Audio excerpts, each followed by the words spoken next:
അതുപോലെ തന്നെ ഇപ്പോൾ തദ്ദേശ സ്വയംഭരണ തെരഞ്ഞെടുപ്പ് കഴിഞ്ഞാൽ 6 മാസം കഴിഞ്ഞാൽ തെരഞ്ഞെടുപ്പ് വരികയാണ്. റിയൽ തെരഞ്ഞെടുപ്പ് നിയമസഭയ്ക്ക് 2 തവണ UDF പരാജയപ്പെട്ടു. ഒരുപക്ഷെ ചരിത്രത്തിൽ സമാനതകളില്ലാത്തതായിരുന്നു പിണറായി വിജയന് ഭരണ തുടർച്ച കിട്ടിയത്. 3ാം തവണയും പിണറായി വിജയനാണ് അവരുടെ നേതാവ്.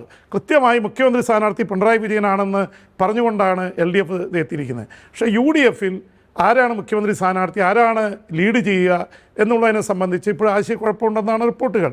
അപ്പോൾ അതിൽ ഈ ഒരു വ്യക്തിയെയോ അല്ലെങ്കിൽ ഒരു ഇതിനെയോ ഉയർത്തി കാണിക്കാനോ ഒരു ലീഡർഷിപ്പ് ഉയർത്തി കാണിക്കാനോ കോൺഗ്രസ് തയ്യാറാവുന്നില്ല, അല്ലെങ്കിൽ UDF തയ്യാറാവുന്നില്ല.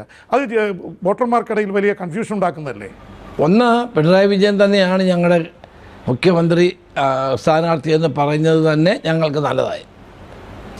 കാരണം ഏറ്റവും കൂടുതൽ ജനങ്ങൾ എതിർക്കുന്ന ഒരു രാഷ്ട്രീയ നേതാവ് ഇന്ന് കേരളത്തിലുണ്ടെങ്കിൽ അത് പിണറായി വിജയൻ തന്നെയാണ്. അതുകൊണ്ട് തന്നെ അത് UDFന് ഗുണകരമാണ്. പിന്നെ കോൺഗ്രസിനെ സംബന്ധിച്ചിടത്തോളം കോൺഗ്രസ് ഒരിക്കലും ഒരു സംസ്ഥാനത്തും മുഖ്യമന്ത്രിയെ ഉയർത്തിക്കാട്ടിക്കൊണ്ട് തെരഞ്ഞെടുപ്പിൽ പോയിട്ടുമില്ല. കേരളത്തിലും അങ്ങനെ പോകുന്നില്ല. പക്ഷേ ഞങ്ങളെല്ലാവരും ഒരുമിച്ച് ഒരു മനസ്സോടെ ഈ തവണ ജയിക്കണം എന്നുള്ള ലക്ഷ്യത്തോടെ പ്രവർത്തിക്കുകയാണ്.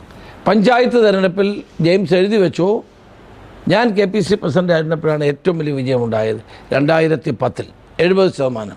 അതേ വിജയം, ഒരുപക്ഷെ അതിനേക്കാൾ വലിയൊരു വിജയം ഈ പഞ്ചായത്ത് തെരഞ്ഞെടുപ്പിൽ UDFനുണ്ടാകും.